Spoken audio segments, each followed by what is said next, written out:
Hello students, welcome to chemistry junction. और आज के क्लास में हम लोग बात करते हैं बहुत ही इंपॉर्टेंट और यूज़फुल टॉपिक के बारे में, valence bond theory. Basically valence bond theory एक बार पढ़े थे केमिकल बॉन्डिंग चैप्टर में 11th में। वहाँ भी बहुत सारा इंपॉर्टेंट पॉइंट्स के बारे में डिस्कस किए थे, geometry, bond angle, bond length और उस कंपाउंड का मैग्नेटिक बिहेवियर के बारे में भी देखे थे।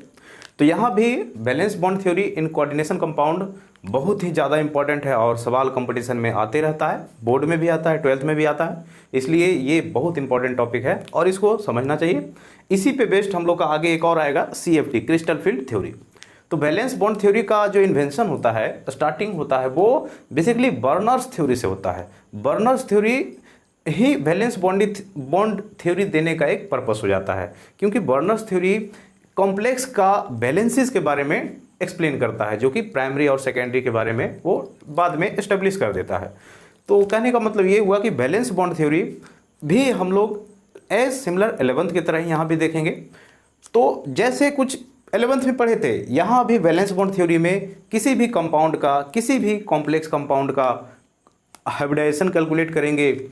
दूसरी बात, उस कंपाउंड का ज्योमेट्री, वो टेट्राहेड्रल होगा, वो ऑक्टाहेड्रल होगा, या फिर स्क्वायर प्लेनर होगा, या ट्राइगोनल बाइपिरामिडल होगा। तो वो कौन से कंपाउंड, कौन से कॉम्प्लेक्स किस ज्योमेट्री को ये रिजेंबल करेगा, इन सब चीज़ों के बारे में हम लोग इस टॉपिक में देखेंगे।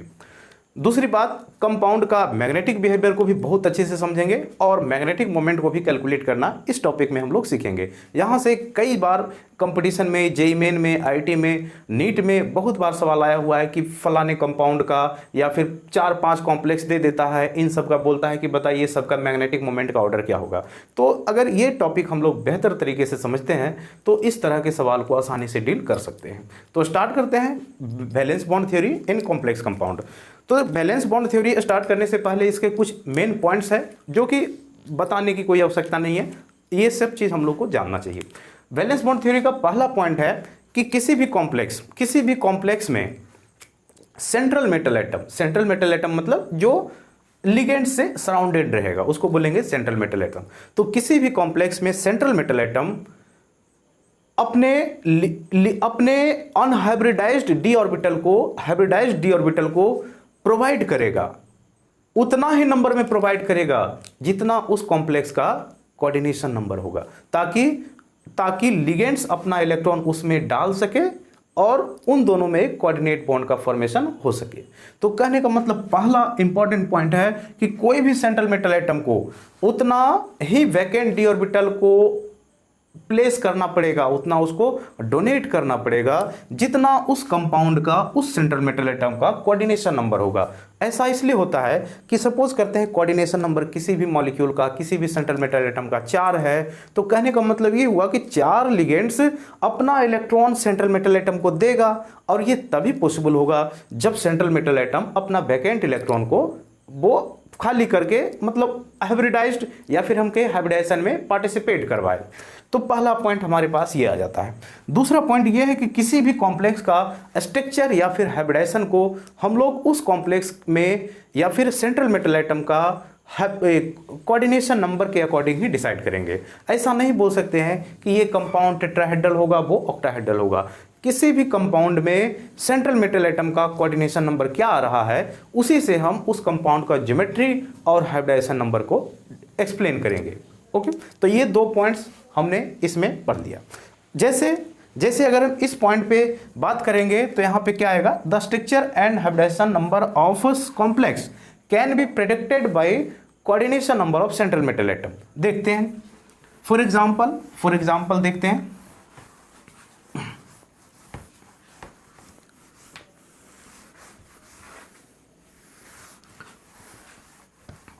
जैसे अगर हम बात करें, अगर कोऑर्डिनेशन नंबर 2, यहां पे कोऑर्डिनेशन नंबर लिख देते हैं, इस जगह पे हम हाइब्रिडाइजेशन लिखते हैं, हाइब्रिडाइजेशन, और यहां पे इसका स्ट्रक्चर के बारे में लिखते हैं। तो अगर कोऑर्डिनेशन नंबर हमारे पास 2 होता है, कोऑर्डिनेशन नंबर 1 नहीं हो सकता है, ये सब चीज़ भी 11th में बेहतर तरीके से पढ़े होंगे। कोऑर्डिनेशन या फिर हाइब्रिडाइजेशन का मतलब होता है कि 2 ऑर्बिटल्स, एटॉमिक ऑर्बिटल्स एक दूसरे से मिलेगा, अकेला किसी से कैसे मिल सकता है, एटलीस्ट 2 ऑर्बिटल्स का रिक्वायरमेंट होता है। तो कोऑर्डिनेशन नंबर जब भी स्टार्ट होता है तो 2 से स्टार्ट होता है। अगर 2 है कोऑर्डिनेशन नंबर तो उसका हाइब्रिडाइजेशन sp होगा, उसका हाइब्रिडाइजेशन sp होगा और उसका स्ट्रक्चर को हम लोग लीनियर बोलेंगे, लीनियर। Okay, linear. अगर कोऑर्डिनेशन नंबर हमारे पास 3 आ जाता है तो उसको बोलते हैं sp2 और ये हो जाता है ट्राइगोनल, ट्राइगोनल। उसके बाद अगर कोऑर्डिनेशन नंबर 4 आ जाता है तो 4 को 2 तरह से एक्सप्लेन करते हैं, एक sp3 बोलते हैं और इसी को हम dsp2 बोलते हैं। तो अगर sp3 आ रहा है तो उसके वजह से उसका ज्योमेट्री टेट्राहेड्रल बनेगा, टेट्राहेड्रल। और dsp2 आ रहा है तो उसके वजह से उसका ज्योमेट्री स्क्वायर प्लेनर बनेगा, स्क्वायर प्लेनर बनेगा। ये कब sp3 होगा, कब dsp2 होगा, इन सब चीज़ के बारे में भी जब हम लोग एग्जाम्पल लेंगे तो बेहतर तरीके से समझेंगे। अगर कोऑर्डिनेशन नंबर हमारे पास उसके बाद 5 आ जाता है तो उसको बोलते हैं dsp3, dsp3 या फिर इसी को sp3d भी बोलते हैं। तो ये हमारे पास हो जाता है trigonal, trigonal bi pyramidal, trigonal bi pyramidal. उसके बाद अगर कोऑर्डिनेशन नंबर 6 आता है तो उसको बोलते हैं sp3d2 या फिर इसी को d2sp3 भी बोलते हैं। ये दोनों अलग अलग लिखने का क्या पर्पस है, ये सब चीज़ को भी जब हम लोग कॉम्प्लेक्स का एग्जांपल से हाइब्रिडाइजेशन कैलकुलेट करना सीखेंगे तो क्लियर हो जाएगा। तो इसको बोलते हैं ऑक्टाहेड्रल, ऑक्टाहेड्रल या फिर इसी ज्योमेट्री को बोलते हैं square planar, square planar bi pyramidal, bi pyramidal. Okay, तो ये हो गया। अगर कोऑर्डिनेशन नंबर 7 है जो कि हमारे पास कॉम्प्लेक्स में दिखाई नहीं देगा, उसको हम लोग sp3d3 बोलते हैं और उसको बोलते हैं pentagonal, pentagonal bi pyramidal, bi pyramidal. सारे एग्जाम्पल्स को समझेंगे और कॉम्प्लेक्स के साथ साथ बहुत ही स्टार्टिंग से बिल्कुल समझेंगे। तो ये हाइब्रिडाइजेशन, कोऑर्डिनेशन नंबर, हाइब्रिडाइजेशन और उसका रिस्पेक्टिव ज्योमेट्री में एक रिलेशन आ गया। इसमें से जो हमारे पास यहाँ पे आने वाला है, जो यूज़ होने वाला है इस टॉपिक में, वो फिलहाल क्या हो जाता है ये सब, वो यही सब है। ये तो एक तो ये कोऑर्डिनेशन नंबर 4 वाला ये दोनों चीज़ आएगा या फिर कोऑर्डिनेशन नंबर 6 वाला आएगा। बस हमारे पास यही 2 तरह का कॉम्प्लेक्स से हाइब्रिडाइजेशन पूछते रहता है और यही दोनों से सवाल आता है। तो हम लोग बात इन्हीं दोनों पे करेंगे और एग्जांपल्स जो भी सेलेक्ट करेंगे इन दोनों पे ही सेलेक्ट करेंगे, क्योंकि और ज़्यादा से पूछता नहीं है।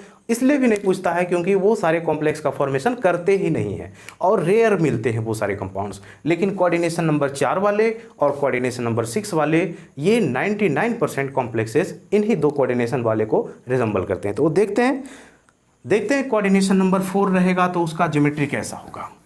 चलो आते हैं।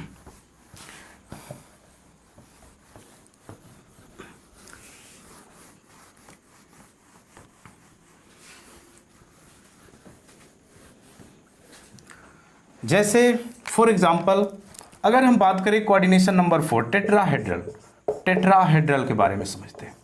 11th में एक बार पढ़ लिए होंगे टेट्राहेड्रल। टेट्राहेड्रल, टेट्राहेड्रल का मतलब होता है ये mx4 होता है, जहाँ पे m को हम लोग सेंट्रल मेटल एटम मान रहे हैं। तो mx4 ये कैसा दिखाई देगा, m बीच में रहता है, x लिगेंड्स है, इसको सराउंड करके रखता है इस तरह से। तो ये हो गया mx4। इस ज्योमेट्री को हम लोग टेट्राहेड्रल ज्योमेट्री बोलते हैं। दूसरा आता है इसी में स्क्वायर प्लेनर, स्क्वायर प्लेनर। ये दोनों हमारे पास कोऑर्डिनेशन नंबर 4 वाला का ही एग्जाम्पल आ रहा है। तो स्क्वायर प्लेनर, इसका हाइब्रिडाइजेशन sp3 हो जाता है, इसका हाइब्रिडाइजेशन dsp2 हो जाता है। तो इसका ज्योमेट्री जो आएगा स्क्वायर है और प्लेनर बोल रहा है, मतलब हम एक प्लेन में स्क्वायर बना देते हैं। तो ये इसका ज्योमेट्री हो गया।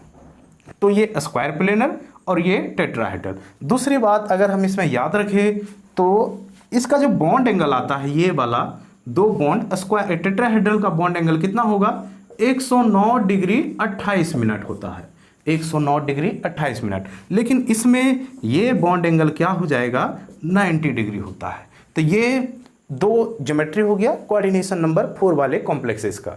अब अगर देखते हैं कोऑर्डिनेशन नंबर 6 वाले कॉम्प्लेक्सेस के लिए, कोऑर्डिनेशन नंबर 6।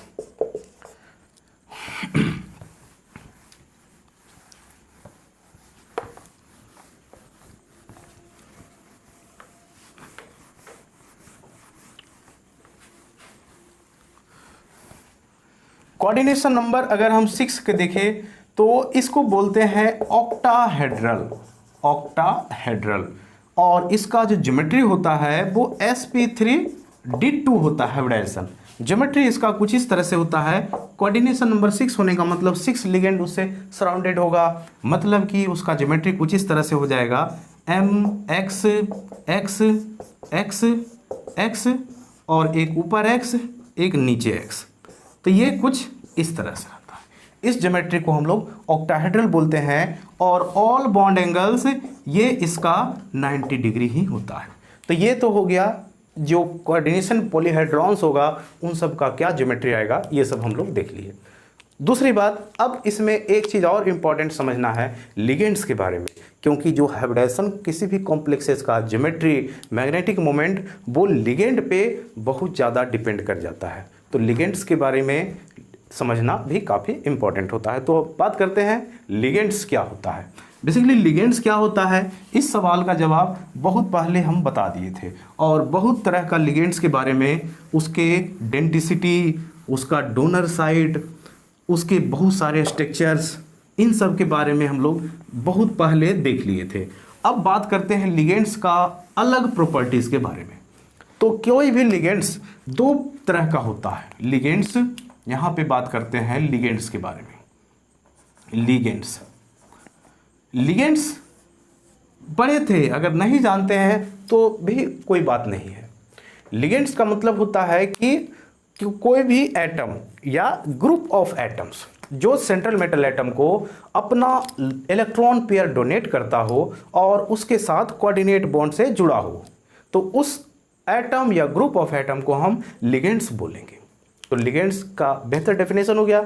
दूसरी बात, लिगेंड्स का अभी हमने पढ़ा कि सेंट्रल मेटल एटम को वो इलेक्ट्रॉन डोनेट करेगा और अगर कोई भी एलिमेंट दूसरे एलिमेंट को या दूसरे मेटल को इलेक्ट्रॉन डोनेट करता है तो उसको खुद हम लुईस बेस मानते हैं। तो दूसरे तरीके से एक यहाँ पे हमारे पास एक एडवांटेज आ गया। एक क्वेश्चन इस तरह से सॉल्व कर सकते हैं कि ligands are Lewis bases and central metal atoms are Lewis acid, because वो इलेक्ट्रॉन को एक्सेप्ट करता है। तो लिगेंड्स हो गया हमारे पास लुईस बेस।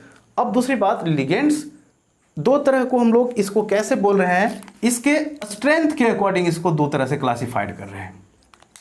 एक को बोलते हैं हम लोग strong field ligand, strong field ligands, पहला टाइप आ गया। दूसरा आता है big field ligand, big field ligands. अभी यहाँ पे एक चीज़ और हम सेक्रेट बता देते हैं कि स्ट्रॉन्ग फील्ड लिगेंड और बिग फील्ड लिगेंड के बारे में जो पढ़ेंगे वो CFT में हम लोग काफ़ी डिटेल्स में पढ़ेंगे, CFT क्रिस्टल फील्ड थ्योरी में। लेकिन हाल फिलहाल जो अभी जितना यूज़ होगा इस हाइब्रिडेशन, ये अभी वैलेंस बॉन्ड थ्योरी चैप्टर्स में, टॉपिक में, वो सारा चीज़ हम लोग यहाँ पे डिस्कस कर लेते हैं ताकि जब एग्जाम्पल्स में आए तो कोई दिक्कत ना हो। तो लिगेंड्स दो तरह का, एक स्ट्रॉन्ग फील्ड लिगेंड और एक बिग फील्ड लिगेंड। ये स्ट्रॉन्ग फील्ड लिगेंड और बिग फील्ड लिगेंड्स हम लोग कैसे क्लासिफाइड कर रहे हैं, on the basis of donating capacity, on the basis of donating electron donating capacity of ligands. This is classified as strong field ligand and big field ligand. Strong field ligand को हम लोग SFL के नाम से भी जानते हैं, जबकि बिग फील्ड लिगेंड्स को WFL के नाम से भी जानेंगे, शॉर्ट में इसी तरह से रिप्रेजेंट करेंगे। स्ट्रॉन्ग फील्ड लिगेंड का मतलब हुआ कि सेंट्रल मेटल एटम को वो इलेक्ट्रॉन बहुत ज़्यादा डोनेट करे, मतलब काफ़ी टेंडेंसी हो सेंट्रल मेटल एटम को इलेक्ट्रॉन पेयर डोनेट करने का। मतलब यहां पे लिख सकते हैं they have very high tendency to donate electron pair with central metal atom. तो पहला चीज आ गया स्ट्रॉन्ग फील्ड लिगेंड के लिए हाई टेंडेंसी होना चाहिए किसी भी लिगेंड्स का सेंट्रल मेटल एटम को इलेक्ट्रॉन डोनेट करने का। अब ये कब होगा, मान लेते हैं हम यहाँ पे सेंट्रल मेटल एटम मान लिए, इस जगह पे हम लिगेंड्स मान लिए, तो ये सेंट्रल मेटल एटम को इलेक्ट्रॉन देगा तो ये कोऑर्डिनेट बॉन्ड से बनेगा जरूर। लेकिन ये टेंडेंसी हाई कब होगा, हाई तभी होगा जब लिगेंड्स का वो एटम जो सेंट्रल मेटल एटम से डायरेक्टली कनेक्टेड होगा उसका खुद का इलेक्ट्रोनेगेटिविटी कम होना चाहिए। उसका खुद का इलेक्ट्रोनेगेटिविटी कम होगा तभी वो सेंट्रल मेटल एटम को इलेक्ट्रॉन इजीली बहुत जल्दी डोनेट कर पाएगा। तो खुद का इलेक्ट्रोनेगेटिविटी कम किसका होगा, जब डोनर साइट किसी भी लिगेंड्स का, अभी हमने जो भी लिगेंड्स के कैटेगरीज के बारे में पढ़े थे तो उसमें लिगेंड्स बहुत सारा पढ़े थे, लेकिन उन सब में से कॉमन था कि हर एक लिगेंड्स का डोनर साइट या तो कार्बन होता है या फिर ऑक्सीजन होता है या फिर नाइट्रोजन होता है या फिर हेलोजन होता है। तो यही मेजरली यही लिगेंड्स हम लोग देखे थे जिन सब का ये सारा डोनर साइट होता है। तो कार्बन, फ्लोरीन, अगर हम बात करें कार्बन, फ्लोरीन, नाइट्रोजन, ऑक्सीजन, तो इन सब में से सबसे कम इलेक्ट्रोनेगेटिविटी किसका है, तो वो कार्बन का है। तो अगर किसी भी एलिमेंट, किसी भी लिगेंड्स का डोनर एटम कार्बन है तो उसका इलेक्ट्रोनेगेटिविटी सबसे कम होगा और वो सेंट्रल मेटल एटम को इलेक्ट्रॉन बहुत जल्दी डोनेट करेगा। इसका मतलब वो स्ट्रॉन्ग फील्ड लिगेंड माना जाएगा। मतलब हम बात कह सकते हैं कि सेंट्रल स्ट्रॉन्ग फील्ड लिगेंड वो होगा जिसमें कार्बन डोनर साइट होगा। दूसरा इलेक्ट्रोनेगेटिविटी किसका कम आता है, नाइट्रोजन का कम आता है। तो नाइट्रोजन अगर होगा, नाइट्रोजन अगर दूसरे में central donor site, donor atom के रूप में होगा तो उसका भी इलेक्ट्रोनेगेटिविटी कम होगा और वो भी स्ट्रॉन्ग फील्ड लिगेंड के रूप में माना जाएगा। लेकिन अगर डोनर एटम ऑक्सीजन हो या फिर फ्लोरीन हो तो उस केस में इन दोनों का इलेक्ट्रोनेगेटिविटी तो काफ़ी हो गया। तो इस केस में ये दोनों हमारे पास स्ट्रॉन्ग फील्ड लिगेंड नहीं माना जाएगा, इसको हम लोग बिग फील्ड लिगेंड बोलेंगे। ये हो जाएगा बिग फील्ड लिगेंड, WFL हो गया और ये हमारे पास स्ट्रॉन्ग फील्ड लिगेंड आ गया। तो मतलब यहाँ पे हाल फिलहाल जो काम चलाऊ बात है वो यहाँ से हम लोग समझ सकते हैं, लेकिन ये काफ़ी नहीं है। जैसे ही हम लोग CFT के बारे में पढ़ेंगे तो इन सब के बारे में एकदम बिल्कुल खोल के रख देंगे कि ऐसा क्यों होता है। सारे सवालों का जवाब लिगेंड से रिलेटेड CFT में हम लोग बहुत ही अच्छे तरीके से पढ़ेंगे। तो यहाँ पे स्ट्रॉन्ग फील्ड लिगेंड के बारे में देख लेते हैं या लिगेंड्स ले लेते हैं। Less electronegative.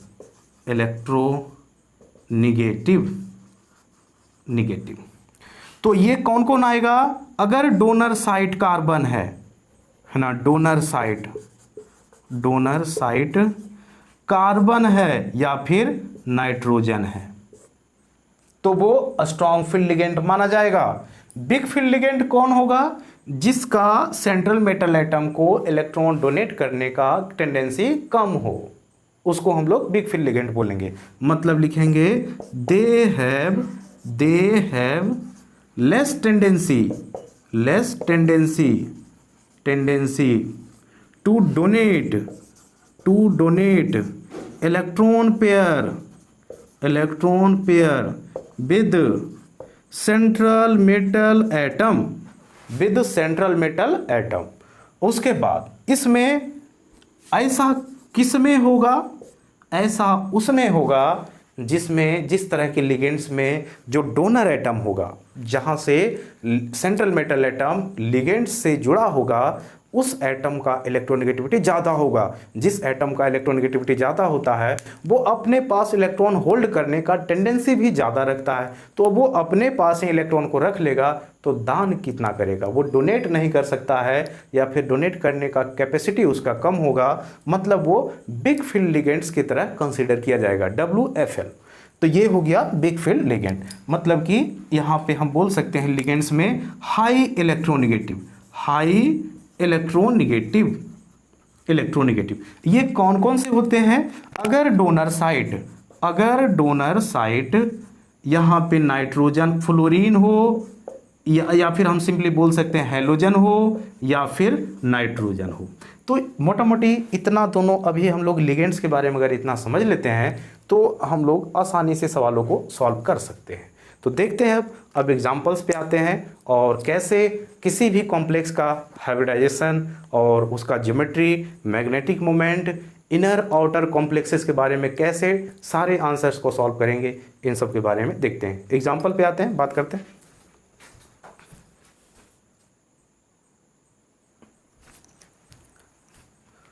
ये कंपाउंड है, कॉम्प्लेक्स कंपाउंड। अभी फिलहाल हम लोग टेट्राहेड्रल या फिर हम बोले तो कोऑर्डिनेशन नंबर 4 वाले ही कॉम्प्लेक्सेस के बारे में बात करेंगे, फिर कोऑर्डिनेशन नंबर 6 वाले पे जाएंगे। तो आराम से समझते हैं, और सारे इसमें इस तरह के मॉलिक्यूल्स कॉम्प्लेक्स जो भी रहेगा इन सब में हम लोग टोटल इन्फॉर्मेशन कैलकुलेट करना सिखाएंगे।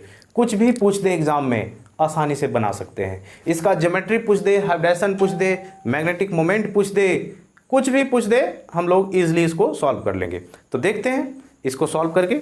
जैसे यहाँ पे बोल रहा है कि NiCl पे होल फॉर 2-, इसके बारे में आप हमको इसका हाइब्रिडाइजेशन बताइए, इसका मैग्नेटिक मोमेंट बताइए, सारा इन्फॉर्मेशन देखिए। तो देखिए सब कुछ कॉमन है, ऐसा नहीं कि जो चीज़ हम लोग इसमें यूज़ करेंगे किसी भी कॉम्प्लेक्स रहेगा सब में वही बात यूज़ करना है। तो देखना है कैसे सॉल्व करेंगे।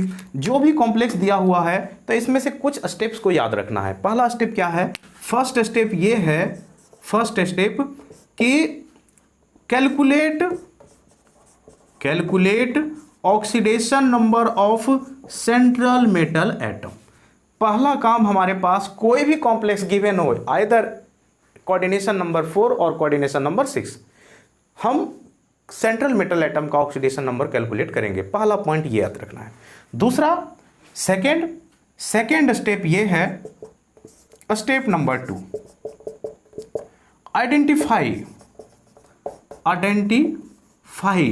लिगेंड्स को आइडेंटिफाई करिए। अब आइडेंटिफाई कैसे करेंगे? या क्या लिगेंड्स WFL है या फिर लिगेंड्स SFL है, इन दोनों में हम लोग को क्लासिफाइड कर देना, आइडेंटिफाई कर देना, बस हमारा आंसर निकल के हाथ में आ जाएगा। ज़्यादा मेहनत करने की ज़रूरत नहीं है। देखते हैं, पहला स्टेप को फॉलो करेंगे तो ये जो गिवन कॉम्प्लेक्स है इसमें से इसका हाइब्रिडाइजेशन, इसका oxidation number central metal atom का कैसे कैलकुलेट करेंगे देख लेते हैं। ये NiCl पे होल फॉर 2-, बहुत ही आसानी से इसका ऑक्सीडेशन नंबर कैलकुलेट कर लेंगे विदाउट कैलकुलेशन, बिना किसी पेन यूज़ किए हुए इन सब का ऑक्सीडेशन नंबर हम लोग आसानी से बोल सकते हैं। लेकिन फिर भी अगर नहीं कैलकुलेट करना आता हो तो भी सीख सकते हैं। ये सेंट्रल मेटल एटम है ये बिल्कुल आइडेंटिफाई कर लेंगे, इसका ऑक्सीडेशन नंबर को हम लोग X मान लेंगे। 4 क्लोरीन है और क्लोरीन का अकेले का ऑक्सीडेशन नंबर -1 होता है, तो 4 का हो गया -4। इस पूरे कॉम्प्लेक्स पे चार्ज -2 है तो -2 के हम बराबर कर देंगे। तो यहाँ से आ जाएगा X = -2 + 4 मतलब +2, तो X = आ गया +2, मतलब कि इसमें जो निकेल आया हमारे पास वो निकेल कैसा है? Ni2+ के फॉर्म में है, क्योंकि इसका ऑक्सीडेशन स्टेट कितना आ गया? +2 आया हुआ है, तो निकेल 2 ऑक्सीडेशन स्टेट के फॉर्म में है। तो इसके लिए अब इसका कॉन्फ़िगरेशन को ध्यान से देखेंगे। तो निकेल का एटॉमिक नंबर होता है 28, तो 28 अगर इसका एटॉमिक नंबर है तो कॉन्फ़िगरेशन करेंगे 1s2 2s2 2p6 3s2 3p6 और 4s2 और 3d8, ये हो गया। हम लोग ज़रूरत के अनुसार यहाँ तक को स्केप भी कर सकते हैं, डायरेक्ट इसको 4s2 3d8 लिख करके भी काम चला सकते हैं, क्योंकि ये हमारे पास यहाँ तक आ गया, आर्गन आ गया, इनर्ट गैस। ओके तो इन सब में तो कोई ऑर्बिटल, कोई अनहाइब्रिडाइज्ड ऑर्बिटल वैकेंट है ही नहीं, तो पार्टिसिपेट कैसे करेगा, इसलिए इन सबको एक्सपेक्ट कर सकते हैं। तो यहाँ पे Ni2+ है, तो इसमें से 2 इलेक्ट्रॉन हमको गायब कराना है, तो कहाँ से गायब कराएंगे, S का गायब कराएंगे। मतलब कि जो अब D में बचा वो कितना बचा, D8 है, 3D8 है। तो देखते हैं ध्यान से, 3D8 आया हुआ है, मतलब D का कितने ऑर्बिटल्स होते हैं हमारे पास, D को अगर ऑर्बिटल्स में डिवाइड करते हैं तो D का अपना खुद का 5 ऑर्बिटल होता है। ये सब चीज़ बहुत पहले पढ़ लिए थे। कौन कौन से होते हैं ये भी देख सकते हैं, DXY, DYZ, DZX, DX² - Y² and DZ²। तो ये सारे ऑर्बिटल्स होते हैं। दूसरी बात, अब यहाँ तक करने के बाद हमने पहला स्टेप को कंप्लीट कर चुके हैं। दूसरा स्टेप अब हमारे पास ये आता है कि हम लिगेंड्स का नेचर को देखें कि लिगेंड्स कैसा है। तो देखो यहाँ पे लिगेंड्स जो है, यहाँ पे लिगेंड्स कौन सा है, लिगेंड्स यहाँ पे लिगेंड्स है Cl, और Cl में डोनर साइट क्लोरीन है, और क्लोरीन एक तरह का हैलोजन है। और हम बताए थे कि जिस किसी लिगेंड्स में अगर हैलोजन उसका डोनर साइट हो गया वो बिग फील्ड लिगेंड माना जाएगा। मतलब ये हमारे पास आ गया WFL आ गया, पहचानने में कोई डाउट नहीं है, WFL आ गया। तो WFL का काम होता है बिग फील्ड लिगेंड का मतलब हुआ कि वो इलेक्ट्रॉन कम डोनेट करेगा या फिर उसका इलेक्ट्रॉन डोनेट करने का टेंडेंसी कम होगा। तो ऐसा होने से वो जो इलेक्ट्रॉन्स आता है, ये जो 8 इलेक्ट्रॉन आया, तो इन 8 इलेक्ट्रॉन का जो WFL का केस है, बहुत इंपॉर्टेंट पॉइंट है। अगर WFL मतलब बिग फील्ड लिगेंड हमारे पास किसी भी कॉम्प्लेक्स में आ गया हो, तो अब इस बात को ध्यान रखना है कि ये जो 8 इलेक्ट्रॉन या फिर जो भी जितने भी D में ऑर्बिटल्स में इलेक्ट्रॉन आया, उन सब का स्पिन को हम मैक्सिमम करने का कोशिश करेंगे, क्योंकि बिग फील्ड लिगेंड्स इलेक्ट्रॉन के स्पिन को मैक्सिमाइज कराता है, वो मिनिमाइज नहीं कराता है। तो वो इलेक्ट्रॉन का स्पिन को बिग फील्ड लिगेंड मैक्सिमम करेंगे। अब इसी कॉम्प्लेक्स को आगे चल के CFT में हम यहाँ पे हाई स्पिन कॉम्प्लेक्स भी इसको बोल सकते हैं, क्योंकि इसमें बिग फील्ड लिगेंड है और उसका स्पिन क्या होता है, मैक्सिमम होता है। तो स्पिन मैक्सिमम तभी होगा, स्पिन मैक्सिमम होने के लिए हम इस 8 इलेक्ट्रॉन को कैसे अरेंज करेंगे, देखते हैं। 1 electron, 2 electron, 3 electron, 4 electron, 5 electron, और 6 इलेक्ट्रॉन, 7 इलेक्ट्रॉन, 8 इलेक्ट्रॉन। ओके, तो अभी यहाँ पे एक ऊपर एक नीचे, एक ऊपर एक नीचे, एक ऊपर एक नीचे, तो इन तीनों ऑर्बिटल्स में जो इलेक्ट्रॉन्स का नेट मोमेंट है, स्पिन मोमेंट है, वो बिल्कुल जीरो है, क्योंकि एक अपवार्ड दूसरा डाउनवार्ड, दोनों एक दूसरे को कैंसिल आउट कर देगा। तो ये हो गया, बिल्कुल यहाँ तक कैंसिल हो गया, बच गया इसका स्पिन। ये अनपेयर्ड इलेक्ट्रॉन बचा और ये अनपेयर्ड इलेक्ट्रॉन बचा। अगर यहीं पे बिग स्ट्रॉन्ग फील्ड लिगेंड रहता, मान लेते हैं, जो अगले एग्जाम्पल में हम लोग कंसिडर करेंगे, अगर यहीं पे ये स्ट्रॉन्ग फील्ड लिगेंड रहता तो उस केस में वो स्पिन को मिनिमाइज कराता। तो स्पिन को मिनिमाइज कराने के लिए हम इन दोनों इलेक्ट्रॉन को एक ही ऑर्बिटल में अगर प्लेस कर देते तो ये भी दोनों इलेक्ट्रॉन का नेट स्पिन जीरो हो जाता, मतलब स्पिन खत्म हो जाता। लेकिन ये बिग फील्ड लिगेंड है तो स्पिन को ये मैक्सिमाइज करेगा। कहने का मतलब ये अब पेयर्ड नहीं होगा, बिल्कुल फिक्स हो गया। तो जब ये पेयर्ड नहीं होगा तो ये तो हो गया हमारे पास 3D ऑर्बिटल, ये है 3D ऑर्बिटल। इसके आगे 4s खाली है और 4p का भी 3 ऑर्बिटल खाली है। तो इसको हम लोग एडवांस में बना देंगे, ज़रूरत पड़ेगा तो यूज़ करेंगे, अदरवाइज नहीं यूज़ करेंगे।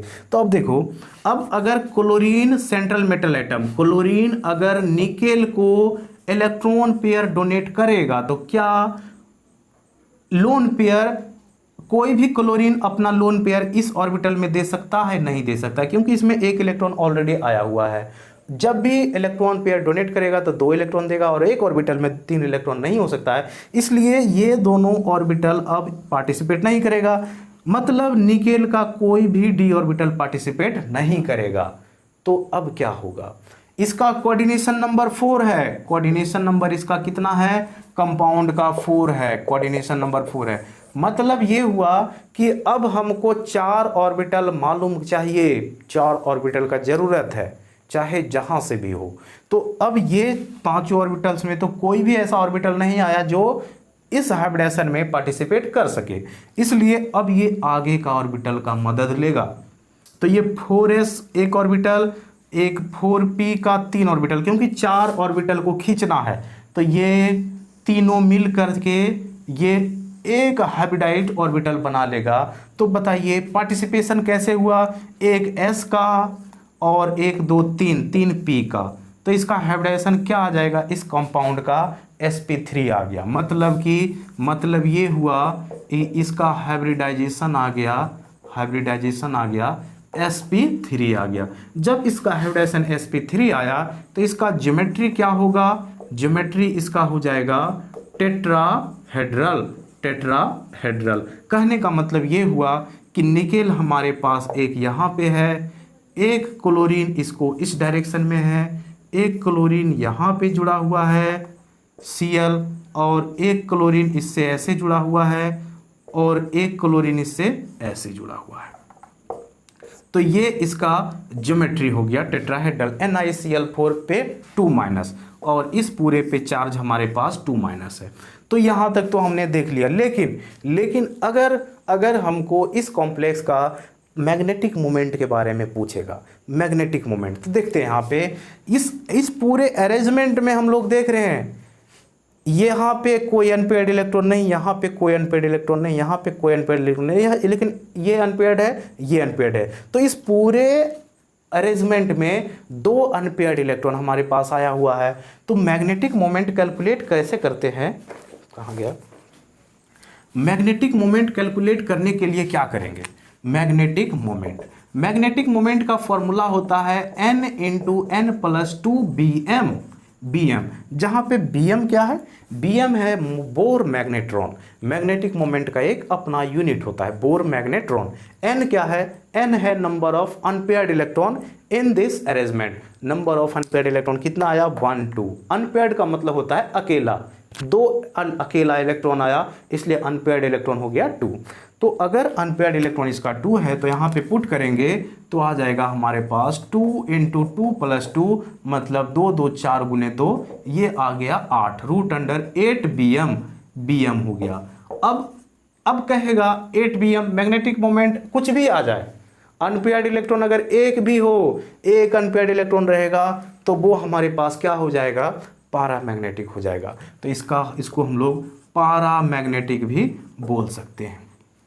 तो कहने का मतलब ये हुआ कि हमारे पास दुनिया का कोई भी कॉम्प्लेक्स हो, हम उसका ज्योमेट्री, उसके हाइब्रिडाइजेशन, उसका मैग्नेटिक मोमेंट, इन सब के बारे में आसानी से डिटरमाइन कर सकते हैं। अब दूसरा एग्जांपल समझते हैं, इसके बाद सेकंड एग्जांपल देखते हैं।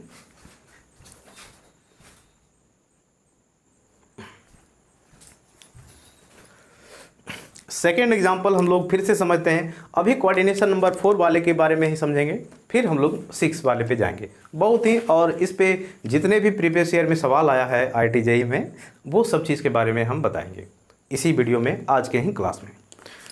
तो दूसरा एग्जाम्पल लेते हैं। जैसे हमारे पास पूछ दे NiCN, ज़्यादा चेंज नहीं करते हैं, बस यहाँ पे लिगेंड्स को हम चेंज कर देते हैं। NiCN पे होल 4 2-, ये हो गया।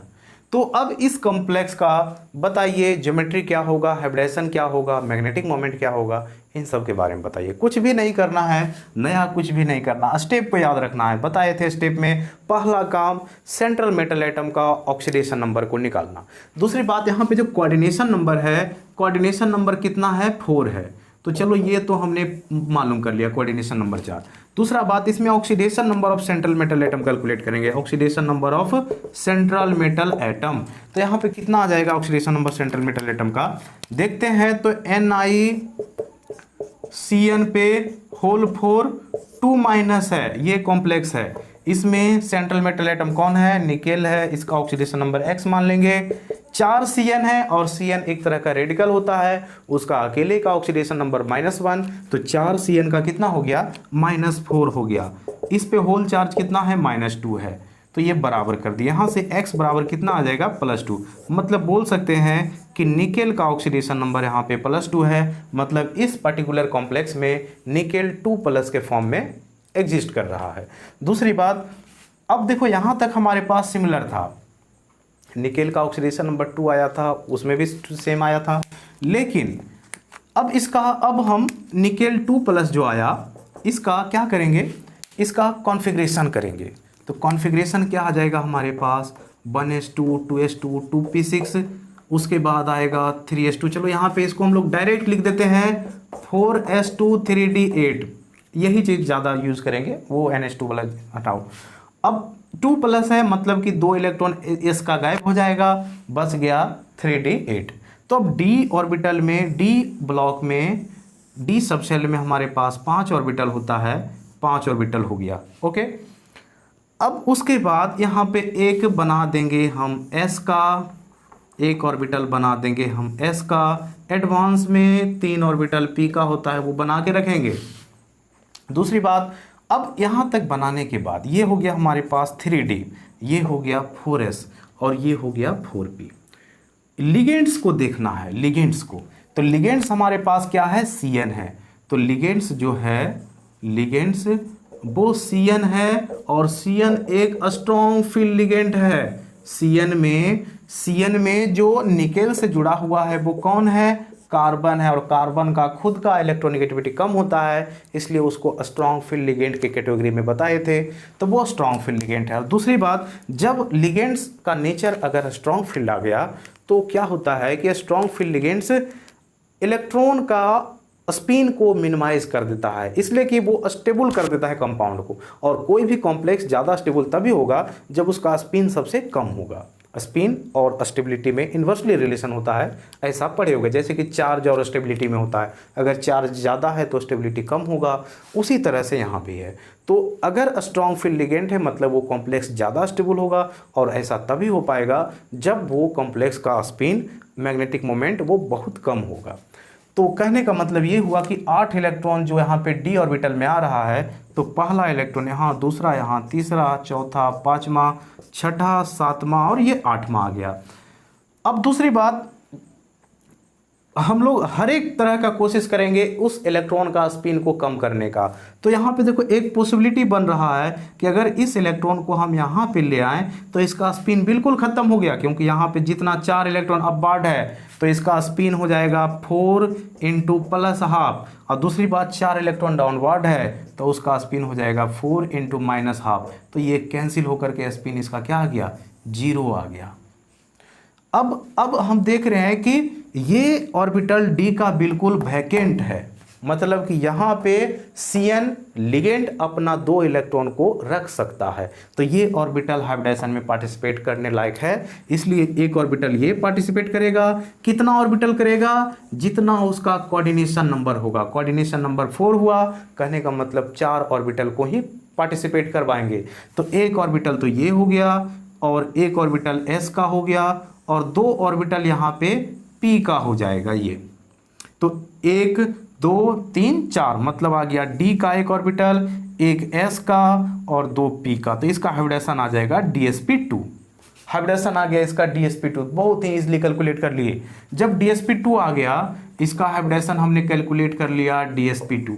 dsp2 के अकॉर्डिंग इसका जो ज्योमेट्री आता है, ज्योमेट्री कुछ इस तरह से आता है, स्क्वायर प्लेनर आता है, मतलब निकेल बीच में है और Cn इसको इस तरह से सराउंड किया हुआ है, इस तरह से।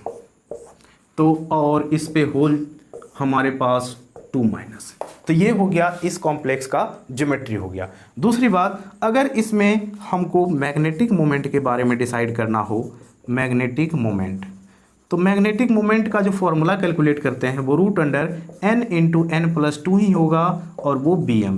तो n मतलब नंबर ऑफ अनपेयर्ड इलेक्ट्रॉन, जो कि इस पूरे अरेंजमेंट में कोई अकेला इलेक्ट्रॉन नहीं है। देखो कहीं भी अकेला इलेक्ट्रॉन नहीं है, मतलब n का वैल्यू आ गया 0। जब यहाँ पे हम लोग 0 पुट कर देंगे तो 0 × 0 + 2 = 0 आ गया। तो जब मैग्नेटिक मोमेंट 0 हो तो उसको हम लोग डाई मैग्नेटिक बोल सकते हैं, डाया मैग्नेटिक सब्सटेंस हो जाएगा।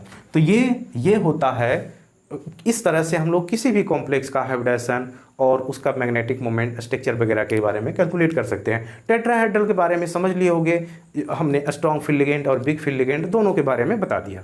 तो अब बात करते हैं ऑक्टाहेड्रल कॉम्प्लेक्सेस के लिए ये सब चीज़ हम लोग कैसे कैलकुलेट करेंगे। देखते हैं ऑक्टाहेड्रल कॉम्प्लेक्स। अब समझते हैं कि कोऑर्डिनेशन नंबर 6 वाले मतलब कि ऑक्टाहेड्रल कंपाउंड्स का हम लोग हाइब्रिडाइजेशन कैसे कैलकुलेट करेंगे और उसका मैग्नेटिक मोमेंट और बहुत सारे क्वेश्चंस को वहाँ से कैसे डील करेंगे। अभी तक हम लोग कोऑर्डिनेशन नंबर 4 वाले कॉम्प्लेक्सेस के बारे में समझ रहे थे, तो उसमें स्ट्रॉन्ग फील्ड लिगेंड और बिग फील्ड लिगेंड दोनों तरह का कॉम्प्लेक्स का एग्जांपल लेके हम समझाए। अभी ये कंप्लीट हम लोग नहीं मानेंगे, इसको कंप्लीट करने के बाद हम कुछ सवाल जेई IIT जेई का बताएंगे जो प्रीवियस ईयर में पूछा हुआ है, 19-20 में पूछा हुआ है, बहुत पहले का भी नहीं बताएंगे जो तत्काल इस तरह का एग्जाम्स में पूछते रहता है।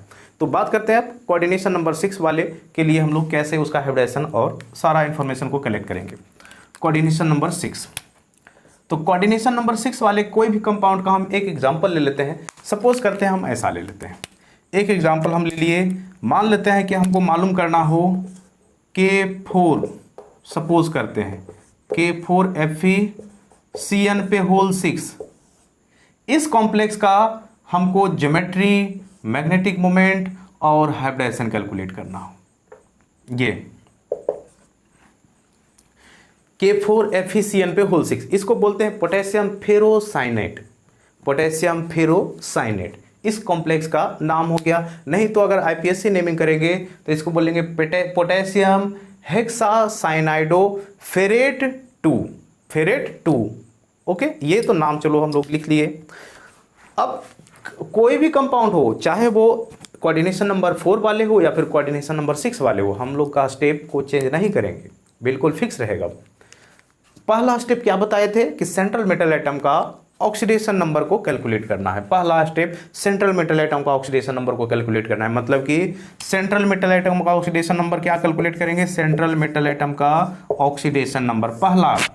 तो अब यहाँ पे ये जो मॉलिक्यूल है हमारे पास वो है K4 FeCN पे होल 6, तो अगर इसका हम ऑक्सीडेशन नंबर कैलकुलेट करेंगे तो मान लेते हैं Fe का ऑक्सीडेशन नंबर X है, 4 पोटेशियम है तो इसका ऑक्सीडेशन नंबर +4 हो गया, और Cn का ऑक्सीडेशन नंबर हम लोग जानते हैं -1 होता है, तो 6 है तो -6 बराबर 0 हो जाएगा, तो यहाँ से X बराबर +2 आ गया। मतलब कि इसमें जो Fe आया, Fe का ऑक्सीडेशन नंबर +2 है, मतलब Fe +2 के फॉर्म में है। जैसे ही हमने Fe का ऑक्सीडेशन नंबर मालूम कर लिया तो इसका अब कॉन्फ़िगरेशन जाएंगे, जब Fe2+ का कॉन्फ़िगरेशन करेंगे तो ये हमको मिलेगा 4s2 3d6 मिल जाएगा, क्योंकि Fe में 26 इलेक्ट्रॉन होता है, तो 2+ है, इसका मतलब S से दोनों इलेक्ट्रॉन गायब हो जाएगा, तो 4s0 3d6 हो गया ये। अब इसमें D का हम 5 ऑर्बिटल बना देंगे, जो जानते ही हैं 5 ऑर्बिटल हम बना दिए। उसके बाद यहाँ पे बगल में एक S का ऑर्बिटल ले आएंगे, एक S का ऑर्बिटल को ले आएंगे, फिर 3 P के ऑर्बिटल्स को ले आएंगे, P के ऑर्बिटल्स ले आए, और यहाँ पे हम लोग एडवांस में D के ऑर्बिटल को भी ले आएंगे। इसका क्या भी यूज़ है अभी हम समझाते हैं। तो यहाँ पे देखो 3d6 है ये, इसके बाद ये है 4s, ये हो गया 4p और ये आ गया 4d। अब 6 इलेक्ट्रॉन को हम अरेंज कैसे करेंगे इसके बारे में ये लिगेंड डिसाइड करेगा। तो यहाँ पे जो लिगेंड्स आया है वो लिगेंड्स कैसा है, SFL है, strong field ligand, because cyanide है, मतलब CFe से कनेक्टेड है, तो ये स्ट्रॉन्ग फील्ड लिगेंड हो गया। जब ये स्ट्रॉन्ग फील्ड लिगेंड है तो ये जो 6 इलेक्ट्रॉन है इन सबको वो इस तरह से अरेंज करेगा जिससे उन 6 वो इलेक्ट्रॉन के वजह से सबसे कम स्पिन जनरेट हो, मतलब मिनिमम स्पिन मिले। और ऐसा होने का केस ये हो सकता है, अगर हम लोग इसको अनपेयर्ड करेंगे ऐसे, तो ऐसा तब होगा तभी जब ये 6 का 6 इलेक्ट्रॉन पेयर्ड हो जाएगा, तभी तो यहाँ पे हम लोग का देखो मिनिमम स्पिन मिला, क्योंकि जब ये पेयर्ड हो गया तो इसका नेट स्पिन 0 हो गया। तो अगर ये ऐसा क्यों हुआ, ये स्ट्रॉन्ग फील्ड लिगेंड था तब। अगर यही बिग फील्ड लिगेंड रहता तो अबाव प्रिंसिपल के अकॉर्डिंग जो हम लोग इलेक्ट्रॉन को फिल करते हैं वही तरीका रहता।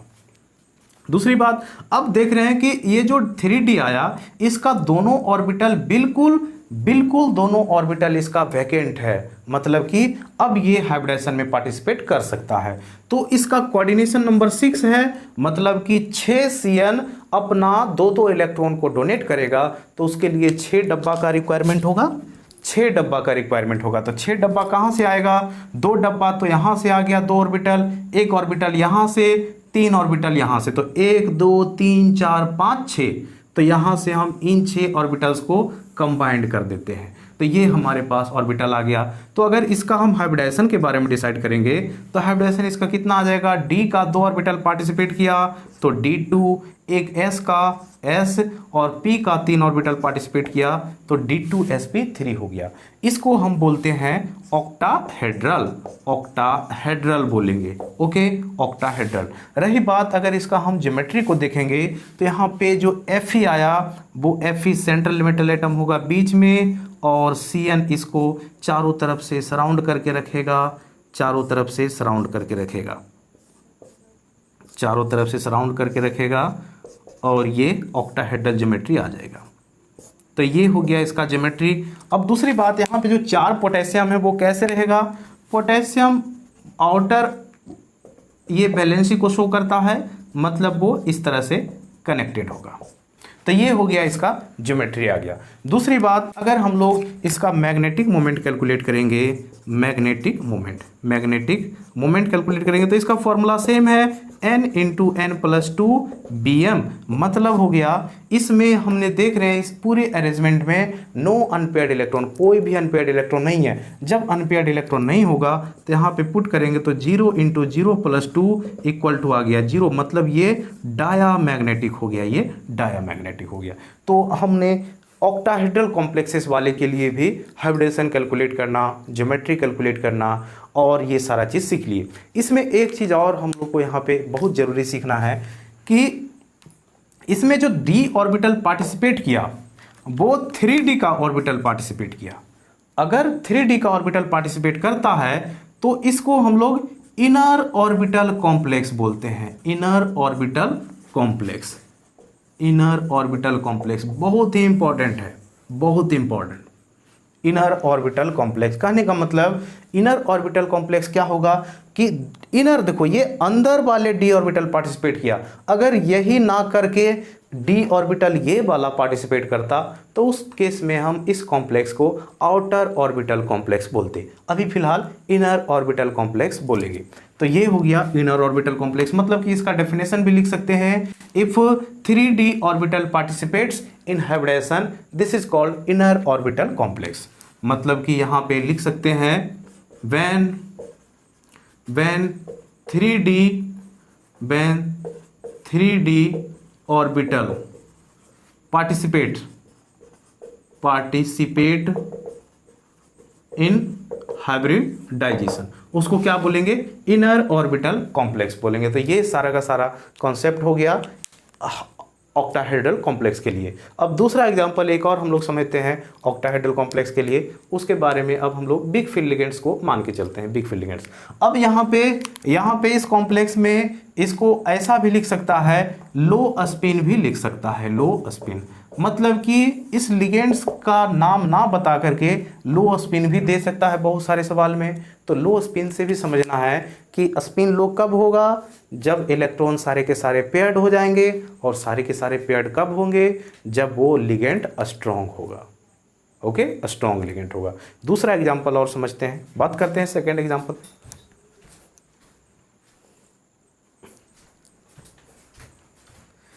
एक एग्जांपल और हम लोग ऑक्टाहेड्रल कॉम्प्लेक्स के बारे में समझते हैं।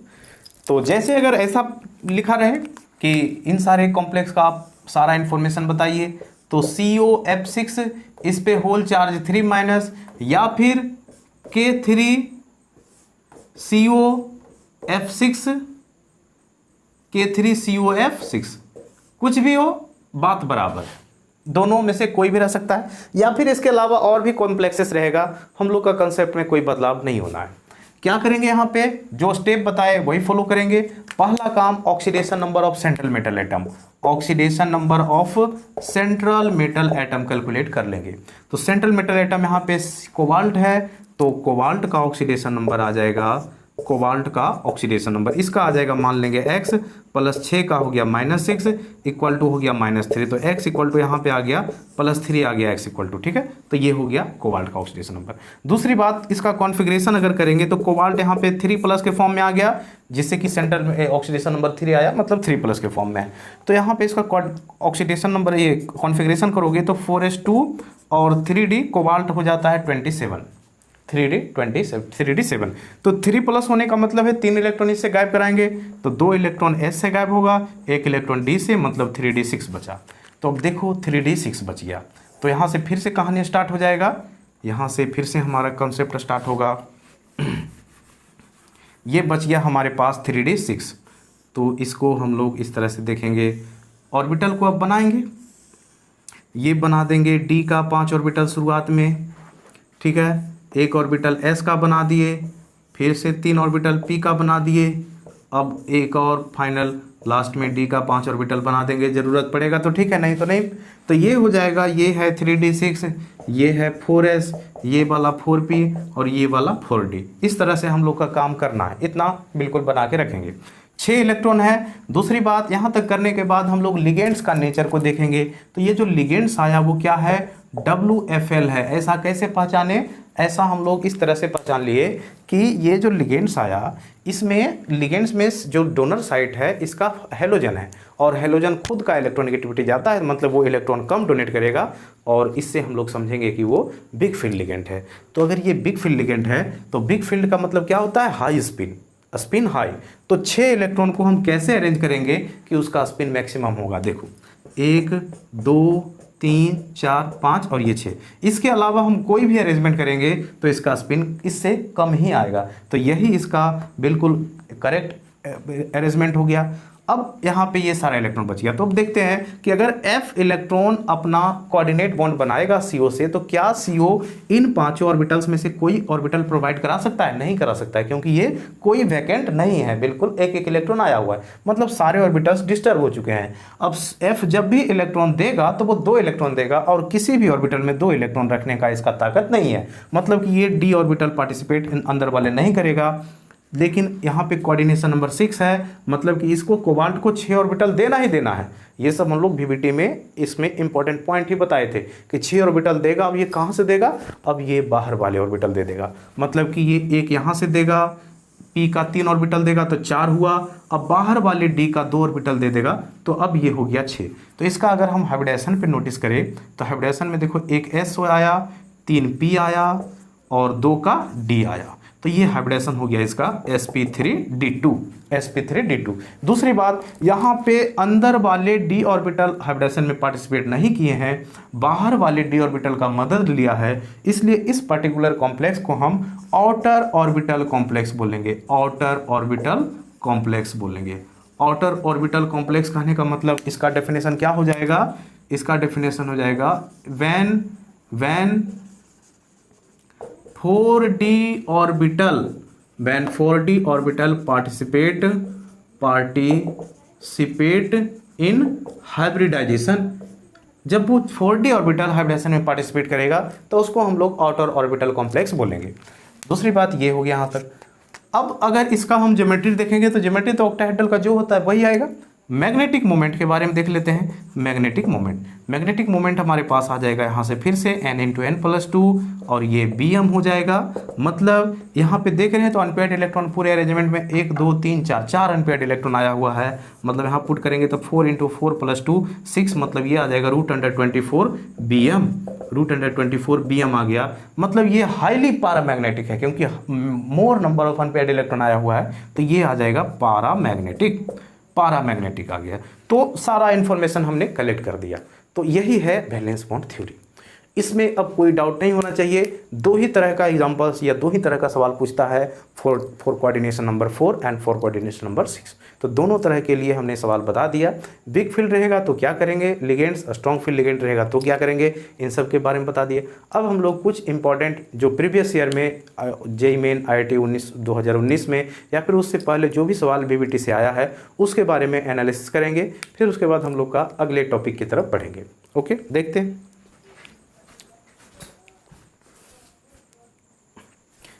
जैसे ये क्वेश्चन, ये सवाल जेईई मेन 2019 का है, 8 अप्रैल फर्स्ट शिफ्ट में हुआ था। यही नहीं, बहुत सारे सवाल पूछा जाता है बैलेंस बॉन्ड थ्योरी से, इसलिए बहुत ही इंपॉर्टेंट है इसके लिए और बहुत आसान है। ये कह रहा है कि ये 4 स्पेसिस दिया हुआ है, इन सब का मैग्नेटिक मोमेंट का आप ऑर्डर करिए, बस यही पूछेगा। आइदर हाइब्रिडेशन पूछ दे, या फिर स्ट्रक्चर पूछ दे, या फिर मैग्नेटिक मोमेंट पूछ दे, या फिर कहे कि उसका ऑर्डर क्या होगा, या फिर उसका मैग्नेटिक मोमेंट कितना होगा ये कैलकुलेट करिए, या फिर पैरामैग्नेटिक होगा या डायमैग्नेटिक होगा, या फिर कलर्ड होगा या कलरलेस होगा। तो इन सब चीज़ों के लिए हम लोग VBT का ही यूज़ करते हैं।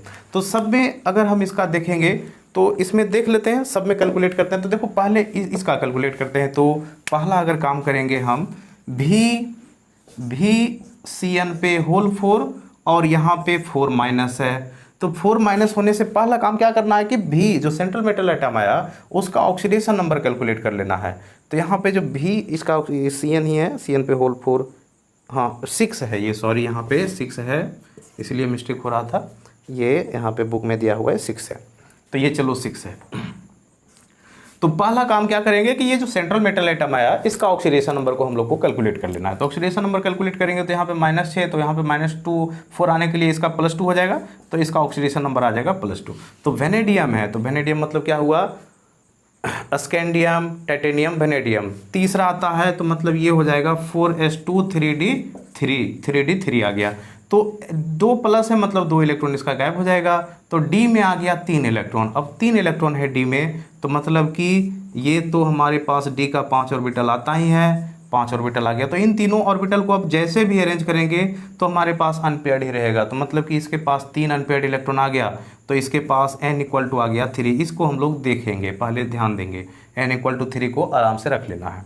दूसरा कैलकुलेट करेंगे Fe के बारे में। तो Fe और CN पे होल 6 है, उस पर हमारे पास 4 माइनस है, तो इसका फिर से ऑक्सीडेशन नंबर कैलकुलेट करेंगे तो 2+ आएगा, मतलब 4s2 और 3d6 आ जाएगा। तो ये 2+ होने से ये 0 हो गया।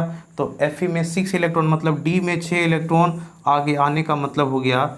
और दूसरी बात यहाँ पे लिगेंड्स कैसा है, बिल्कुल स्ट्रॉन्ग फील्ड लिगेंड है, तो 6 इलेक्ट्रॉन ये 3 डिब्बा में बिल्कुल पैक हो जाएगा, क्योंकि स्ट्रॉन्ग फील्ड लिगेंड है। तो यहाँ पे जो अनपेयर्ड इलेक्ट्रॉन आया वो कितना आया, 0 आया, अनपेयर्ड इलेक्ट्रॉन आ गया 0।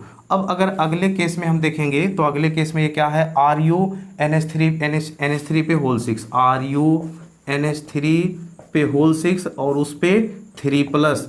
तो NH3 का खुद का ऑक्सीडेशन नंबर 0 होता है, मतलब कि Ru रुथेनियम बोलते हैं इसको, तो रुथेनियम पे 3+ हो गया। और रुथेनियम Fe के नीचे होता है, तो रुथेनियम जब Fe के नीचे है तो इसका कॉन्फ़िगरेशन हो जाएगा 4s की जगह 1 बढ़ जाएगा, तो 5s2 और 4d6। तो यहाँ पे 3+ होने का मतलब 2 इलेक्ट्रॉन इससे और 1 इलेक्ट्रॉन इससे गायब होगा, तो 3d5 बचेगा। अब D में 5 इलेक्ट्रॉन होने का मतलब उसको जैसे भी हम अरेंज करें हमारे पास अनपेयर्ड इलेक्ट्रॉन तो 1 आ ही जाएगा, 5 इलेक्ट्रॉन है, अनपेयर्ड इलेक्ट्रॉन हमारे पास 1 आ जाएगा। तो यहाँ पे n का वैल्यू आ गया 1, तो मतलब कि ये हो गया इस तरह से, ये ऐसे आ जाएगा, उस तरह से आ गया। अब एक और लास्ट बचा CrNH3 पे होल 6, ये देख लेते हैं। CrNH3 पे होल 6 और उस पे है 2+, मतलब यहाँ पे क्रोमियम का ऑक्सीडेशन नंबर है 2, तो Cr2+, मतलब ये 4s1 3d5 होता है क्रोमियम का। 2+ होने का मतलब 1 इलेक्ट्रॉन इससे 1 इलेक्ट्रॉन इससे गायब कर लेगा, तो यहाँ पे 4 बचेगा। अब ये Cr है तो 4 इलेक्ट्रॉन में तो चारों अनपेयर्ड रह जाएगा, ये चारों अनपेयर्ड रह जाएगा, 1 2, ये चारों का चारों अनपेयर्ड रह गया।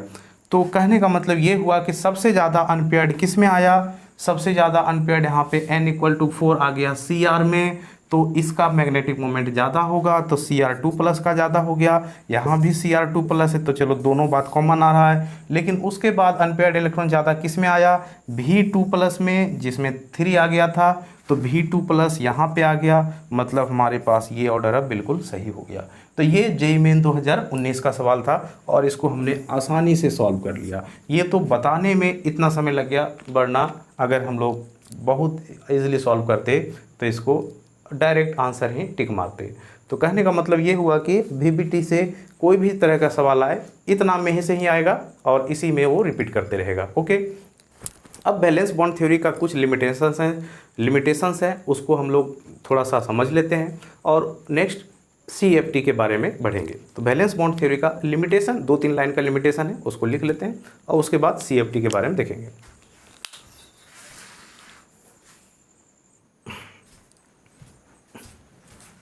ये कुछ लिमिटेशंस है वीबीटी के, और इसके बाद हम लोग का ये टॉपिक कंप्लीट हो जाता है। तो लिमिटेशन ऑफ वीबीटी उतना खास नहीं है, जो कि ज़्यादा इसका इंपॉर्टेंट कोई रोल नहीं है, लेकिन कुछ कुछ है जिसको हम लोग को देखना चाहिए। ये सब देखें अभी लिमिट, ये जो इसका वीबीटी का लिमिटेशन है, ये कह रहा है कि theory involves a number of assumptions, मतलब कि ये बहुत सारे एजम्पशंस पे इन्वॉल्व है, जैसा कि हमने शुरुआत में ही माना था। तो पहला इसका डिमेरिट हो गया। दूसरा, इसने किसी भी कॉम्प्लेक्स का स्पेक्ट्रल लाइन के बारे में कोई एक्सप्लेनेशन नहीं दिया। स्पेक्ट्रल लाइन का मतलब हुआ कि किस कॉम्प्लेक्स का लैम्डा या फिर रेडिएशन ज़्यादा होगा कम होगा, किसका इंटेंसिटी ज़्यादा होगा कम होगा, कौन सा लाइट के केस में ज़्यादा कलर्ड होगा कौन कलर्ड नहीं होगा, किसका वेवलेंथ ज़्यादा होगा, तो इन सब के बारे में वीबीटी कोई आइडिया नहीं दिया, तो ये इसका डिमेरिट माना जाता है। दूसरा है कि ये किसी भी कॉम्प्लेक्स का स्टेबिलिटी के बारे में भी कोई आइडिया नहीं दिया थी। कौन चार अगर कॉम्प्लेक्स हमारे पास देते उसमें बोले कौन ज़्यादा स्टेबल है, तो हम वीबीटी से कोई आइडिया उसको नहीं बता सकते हैं, कोई कंसेप्ट उसको नहीं बता सकते हैं कि ये स्टेबल है और ये कम स्टेबल है, तो ये भी इसका डिमेरिट है। उसके बाद अभी हमने वीबीटी में देखा कि कुछ लिगेंड्स स्ट्रॉन्ग फील्ड होते हैं, कुछ वीक फील्ड होते हैं, तो ये क्यों होते हैं और इसका क्या क्या रीज़न आता है, तो ये भी वीबीटी नहीं बताया। इसको हम लोग CFT में रिड्यूस करते हैं इन सारे डिमेरिट्स को। और एक लास्ट इसका डिमेरिट आता है कि ये किसी भी कॉम्प्लेक्स का कलर्ड के बारे में नहीं बताया, कौन पीला होगा लाल होगा, किसका कोई कलर नहीं होगा, तो इन सब के बारे में वीबीटी ने कोई आइडिया नहीं दिया। तो ये सब इसका वीबीटी का लिमिटेशन है, और यहाँ तक बिल्कुल हम लोग का वीबीटी कंप्लीट हो गया। तो अब हम लोग नेक्स्ट बात करेंगे वो CFT के बारे में बात करेंगे, और CFT जो है वो वीबीटी से कहीं ज़्यादा इंपॉर्टेंट है, और वहाँ से जो जो चीज़ हमने वीबीटी में डिमेरिट्स के रूप में पढ़ा उन सारी चीज़ों को रिड्यूस करेंगे CFT में। तो ओके, CFT की तरफ नेक्स्ट पढ़ते हैं। Thank you.